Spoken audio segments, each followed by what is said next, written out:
नमामि भगवत्पादं शंकरं लोकशंकरं शंकरं शंकराचार्यं केशवं बादरायणं सूत्रभाष्यकृतो वन्दे भगवतो पुनः पुनः ईश्वरो गुरुरात्मेति मूर्तिभेदहाय व्योमव्याप्तदेहाय दक्षिणामूर्तये नमः।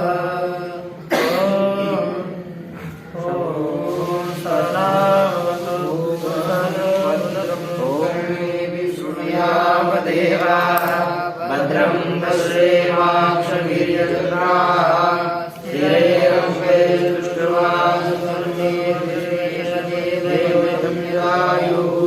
स्वस्ति न इन्द्रो बृहस्पतिः स्वस्ति न पूषा विश्ववेदाः स्वस्ति न मारुतो अरिष्टनेमिः स्वस्ति नो बृहस्पतिर्दधातु।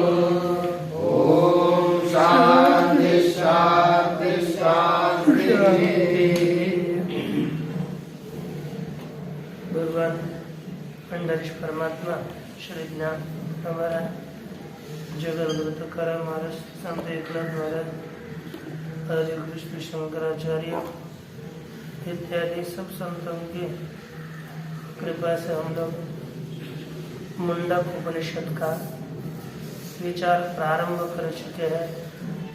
मुंडक उपनिषद में प्रथम मुंडक के प्रथम खंड का ही विचार प्रचलित है।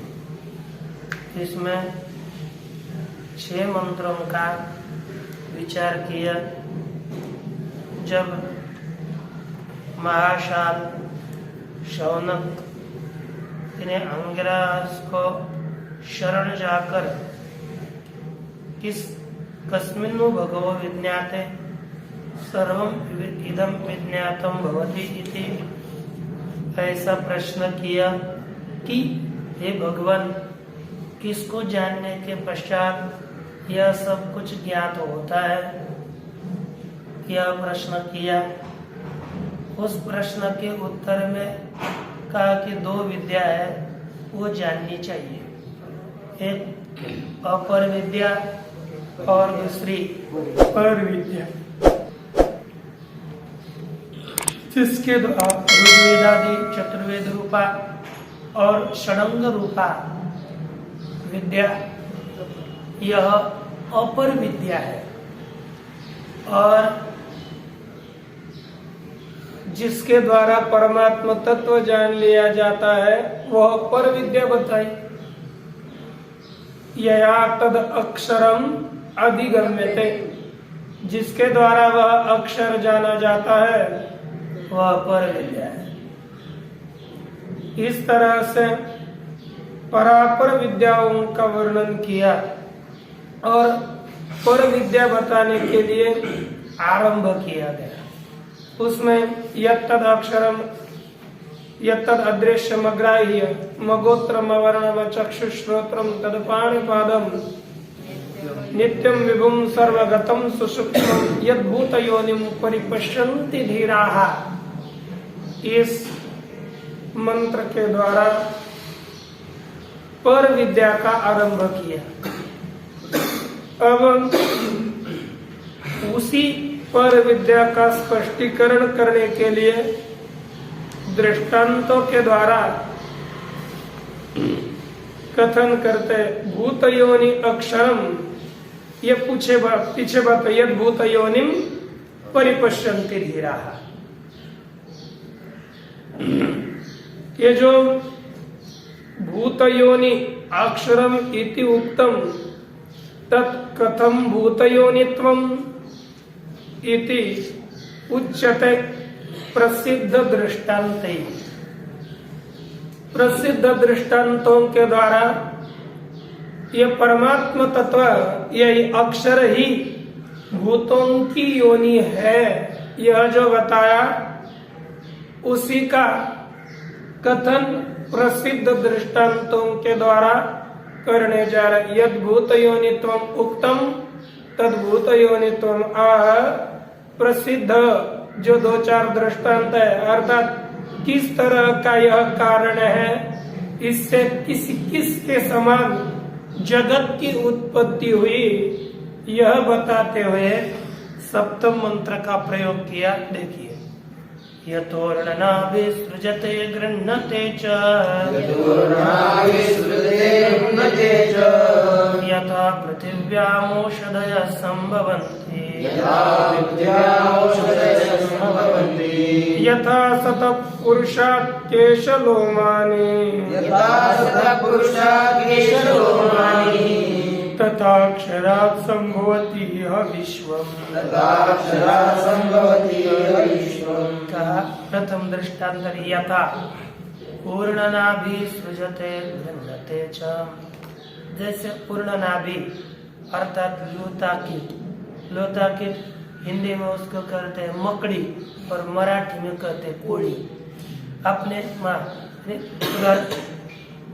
कोड़ी कहते हैं, अलग जगह पर कोई और शब्द हो सकेगा, लेकिन यह जो लोताकिट है मकड़ी हिंदी में है, ऐसे जो कोड़ी वह यथा सृजते गृह्णते च, वह स्वयं ही एकाग्रता से सब कुछ सिद्ध होता है, लेकिन एकाग्रता के लिए थोड़ा सा ध्यान करना पड़ेगा, तब एकाग्रता बढ़ती है। अब देखो, यथा पूर्णनाभि सृजते, क्या करता है? सृजते क्या उत्पन्न करता है? जाले को, तंतुओं को उत्पन्न करता है ना। मकड़ी तंतुओं को उत्पन्न करती है, सृजते गृह्णते च, और वह सभी को अपने आप में ही लीन भी करती है, उत्पन्न भी करती है और खुद में लीन भी करती है। कौन? मकड़ी लोता, क्योंकि वह अपने में पुनः ग्रहण कर सकती है, जाने को खा भी सकती है और निगल भी सकती है। उगल सकती है, क्या उत्पन्न भी कर सकती है और निगल भी सकती है। हाँ, उत्पन्न करना अर्थात वही समझो उगलना, बाहर डालना, और निगलना अर्थात अंदर लेना पड़ा, अर्थात मराठी मध्ये ओकणे आणि गिळणे, ये दोनों ही तरह के निर्माण करना और उसका पुनः लीन करना, ये जैसे करती है उर्णना भी, उसी तरह परमात्मा भी यह संपूर्ण जगत उत्पन्न करता है और बाद में उपसंहार काल में अपने आप में लीन भी करता है।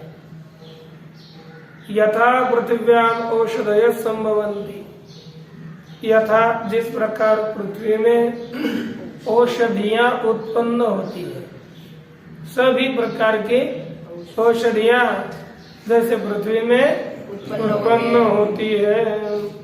यथा सतः पुरुषात् केशलोमानि, और जिस प्रकार नहीं जैसे पृथ्वी में औषधियां उत्पन्न होती है, और यथा सतः पुरुषात्, सत्पुरुष से केश और लोम, केश सिर में उत्पन्न है, उनको केश कहते हैं, और सब शरीर पर जो छोटे छोटे बाल होते हैं उन्हें लोम और लोम कहते हैं, रोम कहते हैं, लोम कहते हैं।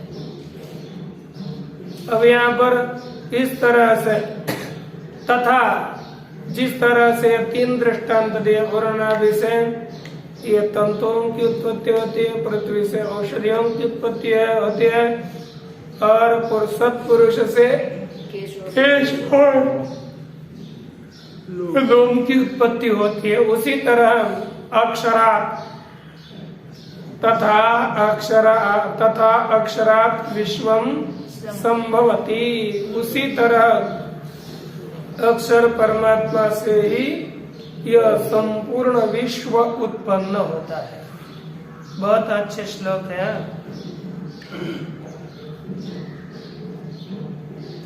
अब देखिए यहाँ पर यथा लोके प्रसिद्धम है ना, जिस तरह लोक में प्रसिद्ध है कि पूर्ण नाभि अर्थात लूता कीट। कौन? लूता कीट। किंचित कारणांतरम अनपेक्ष, किसी भी दूसरे कारण की अपेक्षा न करते हुए। जैसे है ना, कारणांतर, किसी कारणांतर की अपेक्षा न करते हुए स्वयं ही स्वतंत्र स्वयं एवं सृजते, यह सभी तंतुओं की उत्पत्ति करता है। सृजते का अर्थ किया स्वशरीरा व्यतिरिक्तान एव तंतुन बहिःप्रसारयति। स्वशरीरा व्यतिरिक्तान, अपने शरीर से अभिन्न जो तंतु है उन्हीं तंतुओं को बाहर फैलाता है। कौन? मकड़ी। और अपने शरीर से अतिरिक्त कोई उसके लिए पदार्थ नहीं था। अपने शरीर से अव्यतिरिक्त अभिन्न जो लाल है उसकी लाला, उसी लाला से उस तंतुओं का बाहर प्रसारण करता है। पुनः तान एवं गृह्णते च, पुनः कालानुरोध से उन्हीं तंतुओं को अपने आप में विलीन भी करता है। स्वात्म भावम एवं आपादयति, तो अपने स्वरूप में ही पुनः प्राप्त करवाता है, अर्थात अपने आप में लीन करता है। और उसके लिए कोई निकलना भी और अंदर निकलना भी है, दोनों भी काम ये स्वतंत्र रीति से कौन करता है? मकड़ी करती है। यथाच पृथिव्याम औषधयो व्रीयादि स्थावरांता इत्यर्थ। और जिस प्रकार पृथ्वी में अर्थात भूमि से अपने से अभिन्न औषधीय किम रूप है? पृथ्वी का अंश है उसमें, उसी पृथ्वी से औषधियों की उत्पत्ति होती है। यहाँ पर जो पहला दृष्टांत दिया यथोर्णनाभि सृजते गृह्णते च, यहाँ पर एक पूर्व पक्ष ने अनुमान किया है कि महाराज ब्रह्म कारण नहीं है। क्यों? साय शून्यत्वात् कुलाल मात्रवत। जैसे केवल अकेला कुम्हार होगा तो घट का निर्माण नहीं कर सकता, उसके लिए मिट्टी चाहिए, दंड चाहिए, चक्र चाहिए, ये चीजें चाहिए। इन चीजों के बिना केवल कुलाल घट की उत्पत्ति नहीं कर सकता। उसी तरह परमात्मा भी सहायता रहित होने के कारण जगत की उत्पत्ति नहीं कर सकता। ब्रह्म जगत का कारण नहीं है। क्यों? सहायता शून्य होने से। कुलाल मात्रवत, केवल कुलाल होगा, केवल कुलाल की तरह यह जगत की सहायता शून्य होने के कारण यह जगत की निर्माण नहीं कर सकता है ना। तो इसी अनुमान को व्यभिचरित करने के लिए लिखा ना, इति अस्य अनुमानस्य, लिखा नहीं लेकिन अस्य अर्थात अनुमानस्य टिप्पणी रूप से रख सकते। इति अस्य अनुमानस्य अनैकांतिकत्व उत्तम। और अनैकांतिक शब्द का अर्थ है व्यभिचार। यह अनुमान कैसा है? व्यभिचारी है, यह बताया किसके द्वारा? पूर्ण नाभि दृष्टांत के द्वारा। अब देखो, जहां साध्य यह आपने जो कहा, जहां साध्य नहीं रहता वहां हेतु रहे तो क्या हो जाए? व्यभिचार। साध्य क्या है यहाँ पर? उत्पत्ति भाव यानी कारणा भाव समझो। कारणा भाव ये क्या है? साध्य। और हेतु क्या है? नहीं, साय शून्यत्व। हेतु क्या है? अब पूर्ण कारण भाव ये क्या है? है ना? कारण भाव साध्य है। और जहाँ पर साध्य नहीं रहता वहां पर हेतु रहेगा तो क्या होगा? साध्या भावोद वृत्तित्व। साध्या भाववती अवृत्ति। हेतु होगा तो विचार होगा। साध्य क्या है? कारणाभाव, अर्थात जो कारण नहीं है साध्य है। और कारण होगा तो साध्य जो का यदि कोई कारण होगा तो वहां पर साध्य रहेगा कि साध्य भाव? साध्य रहेगा कि साध्य भाव रहेगा? हाँ, जो कारण है, कारण वाला है, स्वयं कारण है, तो उसमें साध्य रहा कि उसमें साध्य भाव रहा? साध्य नहीं रहा। कारण क्या है? साध्य क्या है? कारणाभाव। और वो कारण बनेगा तो उसमें क्या रहेगा? साध्य भाव। साध्य नहीं रहेगा। जैसे कारण भाव, कारणत्वा भाव ये साध्य। कारणत्वा भाव क्या है? साध्य। समझो लूता कीट ये कारण है कि नहीं? मकड़ी, उसमें साध्य रहा क्या? कारण न होना यही साध्य है कि नहीं? पूर्व पक्षी का कारण न होना साध्य। तो लूता कीट में कारण भाव साध्य भाव रहा कि साध्य रहा? साध्य भाव। जो कारण होगा उसमें साध्य नहीं रहेगा, क्योंकि समझो कारणत्व साध्य भाव है और कारणत्व भाव ये साध्य है। तो लूता कीट में क्या रहा? कारणत्व रहा। लूता कीट में क्या रहा? उसमें कारणत्व भाव रहा क्या? और उससे तंतु की उत्पत्ति होती है ना। तंतु की उत्पत्ति लूता कीट से होती है, इसलिए उसमें कारणत्व रहता है। कारणत्व भाव ही साध्य है और वह नहीं रहा लूता कीट में। उसमें हेतु तो रहा साय शून्यत्व। हेतु क्या रहा? साय शून्य तो रहा कि नहीं? हेतु रहा और साध्य नहीं रहा तो कौन सा दोष है? कौन सा दोष आया? विचार दोष आया। साध्य जहाँ पर नहीं है वहां पर हेतु रहा, वहां विचार दोष आया। इसलिए पूर्व पक्षी का यह अनुमान ठीक नहीं है, दोष है। यह अपने ब्रह्म कारण नहीं है ये जो उसने कहा था वह अनुमान ठीक नहीं। बस और दूसरा अनुमान दिया ब्रह्म जगतो न उपादानम तद अभिन्नत्वात् स्वरूपस्य इव इति अनुमानांतरस्य अनैकांतिकत्वात् आह। दूसरा अनुमान दिया ब्रह्म जगत का उपादान कारण नहीं है। क्यों? ब्रह्म भिन्न जगत होने से, है ना? है कि नहीं? जगत भिन्नत्वात्, जगत के साथ ब्रह्म कैसा है? अभिन्न है, इसलिए वह जगत का कारण नहीं है, उपादान नहीं है। जैसे अपना स्वरूप, स्वस्वरूप, खुद का स्वरूप, ब्रह्म का खुद का स्वरूप ब्रह्म का कारण है का अर्थात खुद, जैसे स्वयं ही अपने स्वरूप का कोई कारण उपादान कारण नहीं होता। ब्रह्म के स्वरूप का उपादान कारण है क्या? नहीं है। मिट्टी के स्वरूप का उपादान कारण है क्या? नहीं है।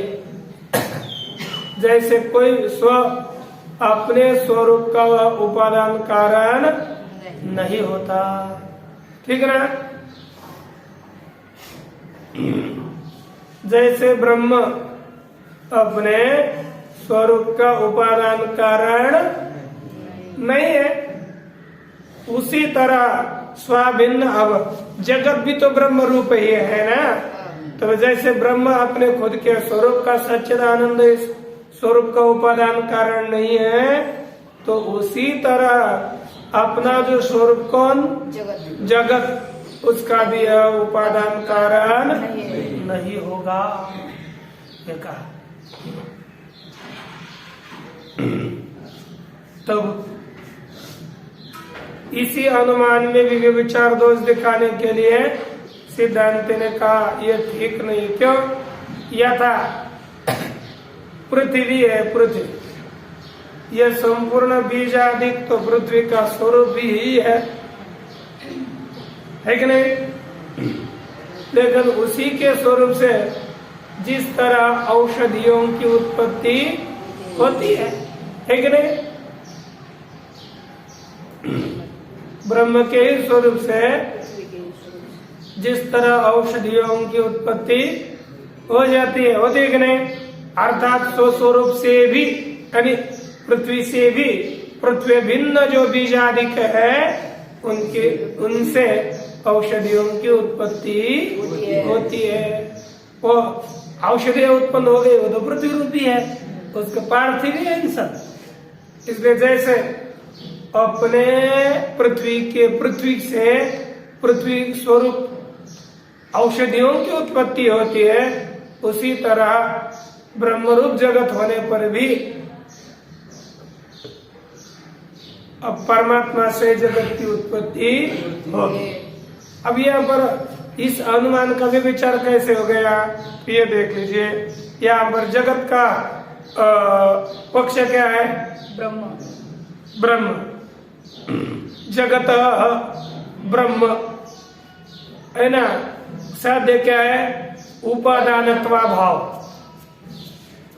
साध्य क्या है?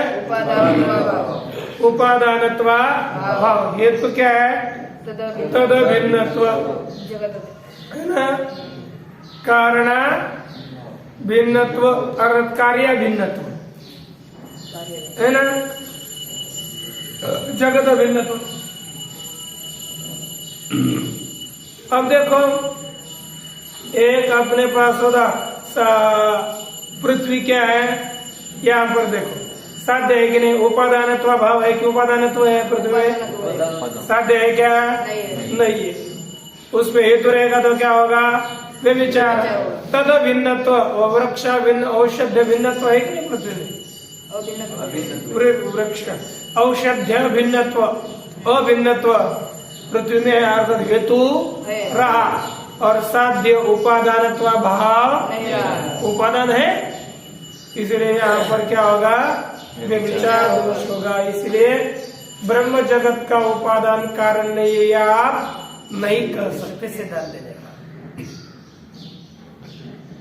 तत्पश्चात जगत न ब्रह्मोपादानम तद विलक्षणत्वात्। अब ये कहा कि महाराज आप और भी कहते विलक्षण बताए कि नहीं? ब्रह्म जगत का कारण नहीं हो सकता। क्यों? जगत से विलक्षण ब्रह्म है। जैसे मृत्तिका से घट की उत्पत्ति होती है तो वह विलक्षण नहीं होता, ये अलग, मृत्तिका अलग और घट अलग है, इसी विलक्षण इनका स्वरूप दिखने के लिए है, स्वरूपतः स्वभावतः रूप है, उनका स्वरूप विलक्षण नहीं है। मिट्टी तो मिट्टी है और घड़ा में भी मिट्टी है, लेकिन ये जगत जड़ है और परमात्मा चेतन है। चेतन से जड़ की उत्पत्ति कैसे होगी? अब ये दोनों घट जड़ है तो मेरे उसकी मृत्तिका भी जड़ है, ये मान्य है, लेकिन चेतन से जड़ की उत्पत्ति मानना, क्योंकि अतिशय विलक्षण विपरीत है। कहा कि यथा जगत न ब्रह्मोपादानम तद विलक्षणत्वात्, किससे विलक्षण है? ब्रह्म से। ब्रह्म से विलक्षण होने से। स्वरूपस्य इव इति अनुमानांतरस्य अनैकांतिकत्वम आह।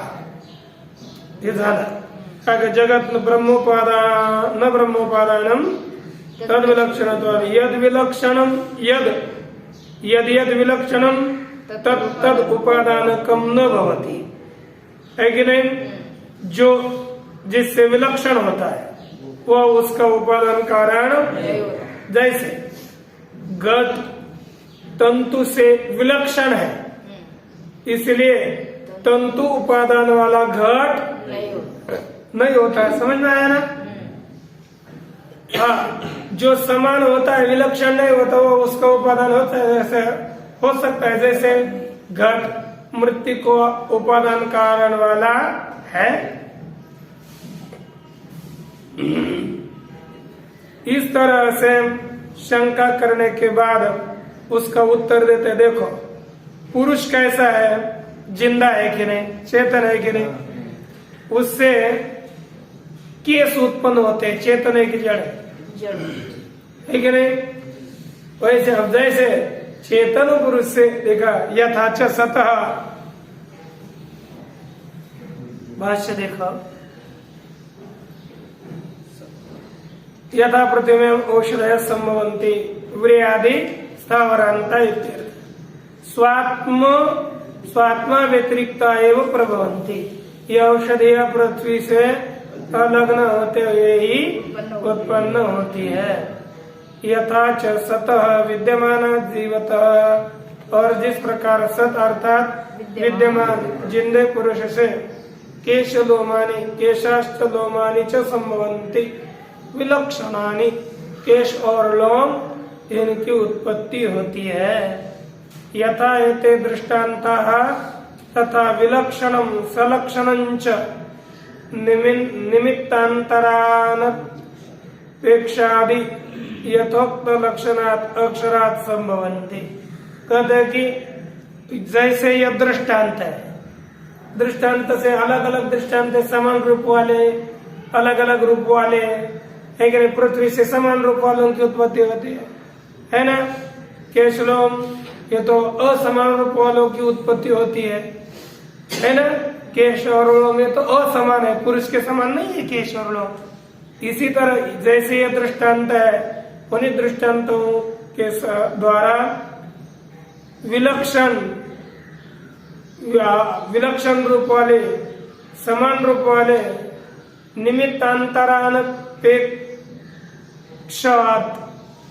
यथोक्त लक्षण अर्थात अन्य निमित्तांतरों की अपेक्षा नहीं है, ऐसे यथोक्त लक्षण यानी पूर्व में जैसा उसका स्वरूप बताया चेतन अचेतन रूपी चेतन रूपी पुरुष से, किंवा यथोक्त लक्षण जो नित्यम विभुम सर्वगतम सुसूक्ष्मम यह पूर्व श्लोक में बताए हुए अक्षर से यह संपूर्ण विश्व उत्पन्न होता है। संभवती का अर्थ किया उत्पद्यते का यह संसार मंडल है, इसी संसार मंडल में उत्पन्न होता है। कौन का? विश्वम समस्तम जगत, संपूर्ण जगत उत्पन्न होता है। अनेक दृष्टांतोपादानम तो सुख प्रबोधनार्थम, ये अनेक दृष्टांत क्यों दिए? सुख पूर्वक बोध कराने के लिए। ये एक दृष्टांत देकर भी तो कम हो सकता था, लेकिन अनेक दृष्टांत सर्व अनुमानों को योजन करने के लिए ये कोई कहेगा नहीं, ये तो सुख पूर्वक बोध करने के लिए दृष्टांत दिए। तो देखिए यद ब्रह्मणः उत्पद्यमानं विश्वं तद अनेन क्रमेण उत्पद्यते न युगपद बदर मुष्टि प्रक्षेपवत् इति क्रम नियम विवक्षार्थोऽयं मंत्र आरभ्यते। यद ब्रह्मण उत्पद्यमानं विश्वम, कहते कि जो ब्रह्म से उत्पन्न होने वाला विश्व जगत है वह अनेन क्रमेण उत्पद्यते, वह इस क्रम से उत्पन्न होता है। न युगपद, जैसे बदर बेर की मुष्टि है ना, ऐसे बेर हाथ में ले लिए और एकदम फेंक दिए तो बेर की मुट्ठी का फेंकने के बाद एक साथ ही सभी बेर जैसे नीचे गिरते है कि नहीं, उसी तरह बदर मुष्टिका की तरह ये संपूर्ण जगत एकदम उत्पन्न नहीं हुआ। तो कैसे हुआ? क्रम से उत्पन्न हुआ है ना, क्रम से उत्पन्न होता है। इसीलिए क्रम नियम विवक्षार्थ, क्रम के नियम की है ना विवक्षा रूपे अर्थ वाला यह मंत्र आरंभ किया जाता है। तो इसका क्रम कैसे देखो, तपसा चीयते ब्रह्म, तपसा चीयते ब्रह्म, तत्वन्नम बीजायते, तत्वन्नम बीजायते, अन्नात् प्राणो मनः सत्यम, अन्नात् प्राणो मनः सत्यम, लोका कर्म सुचामृतम, लोका कर्म सुचामृतम। तपसा ब्रह्म चीयते, तप से अर्थात चिंतन रूपी तप से, ये बोलते आम बहु भविष्य अर्थात स ऐक्षत है ना, ऐक्षण रूपी जो तप है उसके द्वारा ब्रह्म चीयते। क्या होता है? चीयते अर्थात कुछ स्थूल भाव को प्राप्त हो जाता है ना। उसके बाद थोड़ा सा स्थूल भाव को प्राप्त हो गया तो क्या हो जाता है? तो अन्नम अभिजायते, उसके पश्चात उसी ब्रह्म से अन्न उत्पन्न होता है। अन्न का तात्पर्य अव्याकृत प्रकृति अर्थात ईश्वर भाव। क्या लेना है? ये ईश्वर जब चिंतन करेगा तभी तो वो ईश्वर भाव को प्राप्त रहेगा। चिंतन के पहले जब भी उसमें संकल्प नहीं था तो उसमें ईश्वर भाव भी नहीं था। जब संकल्प में आया तब उसमें ईश्वर भाव आया और उससे क्या हो गया? ईश्वर से तत् अन्नात् प्राणो, उसी अन्न से ईश्वर भाव को प्राप्त हो गया हुआ जो चैतन्य, इसी से ही अन्न से ही प्राण की उत्पत्ति हो गई। प्राण अर्थात हिरण्यगर्भ की उत्पत्ति हुई। किसकी उत्पत्ति हुई? हिरण्यगर्भ की। उसी क्रम से आगे मन, किसकी उत्पत्ति हो गई? मन की, संकल्प चतुष्टयात्मक मन। उसके बाद सत्य है ना, तत्पश्चात क्या हो गया? लोकाहा, ये सब लोग उत्पन्न हो गए। ये सत्य का अर्थ है भूत पंचकादि। उसके बाद लोगों की उत्पत्ति हो गई और लोगों की उत्पत्ति के पश्चात कर्म सूच अमृतम, कर्मों में अमृतत्व की उत्पत्ति हुई। ठीक है ना? अब देखो भाष्य, तपसा ज्ञानेन उत्पत्ति विधिज्ञतया, ज्ञान के द्वारा अर्थात उत्पत्ति की जो विधि, उस विधि को जानने के रूप से यही तप है। क्योंकि उत्पत्ति करना, उत्पत्ति विधिज्ञ रूप से भूत योनि कौन है? अक्षर ब्रह्म। पचीयते उपचीयते अर्थात उत्पिपादयिष्यत् इदम जगत अंकुरम इव बीजम उच्चरताम गच्छति पुत्रम इव पिता हर्ष। जैसे पृथ्वी में हमने बीज डाला तो पहले क्या था? वो फूलता है, फिर बाद में ऊपर आ जाता है। उसी तरह है ना, बीजम उच्चताम गच्छति, अंकुरम इव बीजम, है कि नहीं? बीज जैसे अंकुरता के रूप से फूलता है, उसी तरह इदम जगत उत्पिपादयिषत, इस जगत को उत्पन्न करने की इच्छा से ये क्या हो गया? फूल गया। दृष्टांत देते हैं, जैसे पुत्रम इव पिता हर्षेण, जैसे पिता अतिशय हर्ष से क्या होता है, अब बेटा उत्पन्न होगा, तो ये सोचकर कि पिता फूल जाता है, मन ही मन संतुष्ट हो जाता है, क्या कल्पना करता है वही जाने, है ना?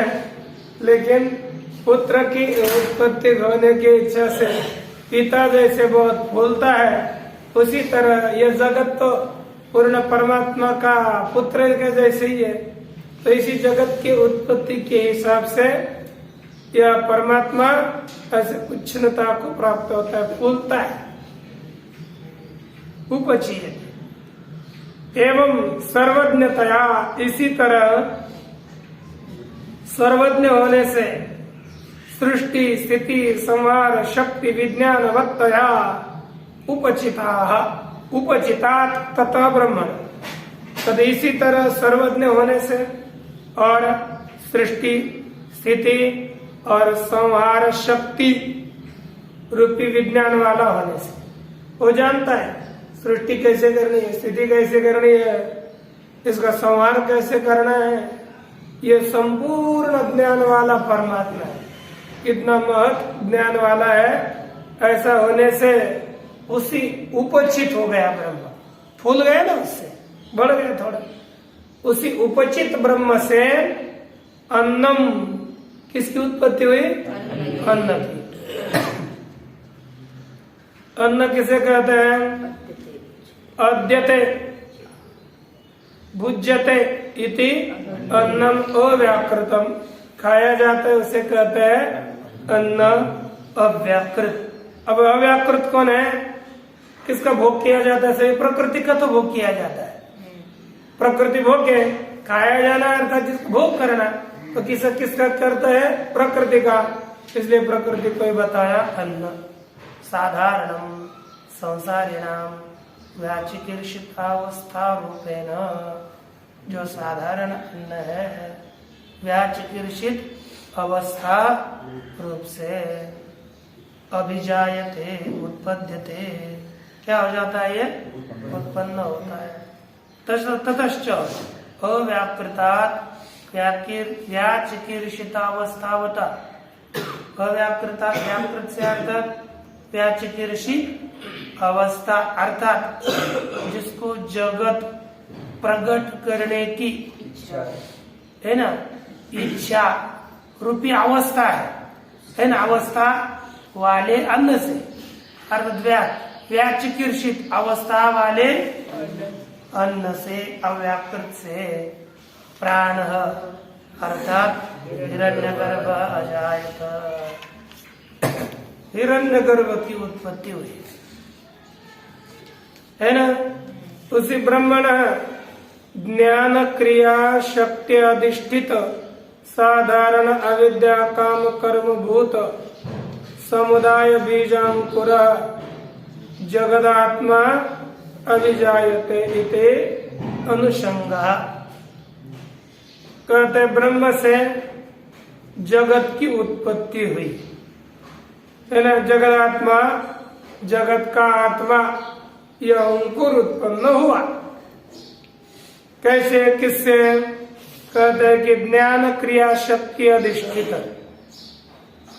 ज्ञान शक्ति क्रिया शक्ति इससे अधिष्ठित जगत साधारण है ना। जगत का जो साधारण अविद्या काम कर्म भूत समुदाय बीजांकुर है, जगत का साधारण कार्य अविद्या काम कर्म रूपी जो समुदाय बीज है ना, बीजांकुर समुदाय रूपी बीज से एक अंकुर प्राण उत्पन्न हुआ, ठीक है ना। जगत का आत्मा प्राण वही हिरण्यगर्भ उत्पन्न हुआ। क्योंकि हिरण्यगर्भ अर्थ उससे सब जगत का प्रागत्य हो जाता है बाद में। ततोपि संकल्पाद्य तस्माच्च प्राणात्, उसी प्राण से मन अर्थात मन आख्यम संकल्प विकल्प संशय निर्णयात्मकम अभिजायते। उसी परमात्मा से मनाख्य एक तत्व उत्पन्न होता है। कैसे? कहते हैं कि संकल्प विकल्प आदि रूप एक संकल्प विकल्प निर्णयाध्यात्मक एक मन उत्पन्न होता है। ततोपि संकल्पाध्यात्मकात् मनसः, उससे भी संकल्पादि रूप मन से भी सत्यम सत्याख्यम अर्थात सत्य नाम वाला कौन? आकाशादि भूत पंचकम, जिसे सत्य कहते हैं। ऐसे आकाशादि पांच भूतों की उत्पत्ति होती है। तस्मात् सत्याख्यात भूत पंचका, उसी सत्य नामक पंचभूतों से अंधक्रमेण सप्तलोका भूरादय, सात लोक पृथ्वी इत्यादि 7 लोगों की उत्पत्ति होती है। तेषु मनुष्यादि प्राणी वर्णाश्रम क्रमेण कर्माणि, उनमें मनुष्यादि जो प्राणी है उनके वर्णाश्रम क्रम से सभी कर्मों की उत्पत्ति होती है। कर्मसु च निमित्त भूतेषु, और निमित्तात्मक जो कर्म है, यह कर्म निमित्त रूप होने पर अमृतम अर्थात कर्मजम फलम, कर्मजन्य फल की उत्पत्ति होती है। यावत् कर्माणि कल्पकोटि शतैरपि न विनश्यन्ति तावत् फलम न विनश्यति इति अमृतम। अब कहते कर्मों को आपने अमृत क्यों कहा? कहते कि अमृत कारण अमृतम है ना, अर्थात कर्म फल। कहते जब तक कल्प कोटि कोट्यवधि हजारों जन्म हो गए तो भी जब तक कर्म का उपभोग नहीं होता ना, है ना, कल्प कोटि शतैरपि न विनश्यन्ति तावत् फलम न विनश्यति। जब तक कर्म नष्ट नहीं होते तब तक फल भी नष्ट नहीं होता, इसलिए इसे अमृत कहा है। ओम पूर्णमदः पूर्णमिदं पूर्णात् पूर्णमुदच्यते पूर्णस्य पूर्णमादाय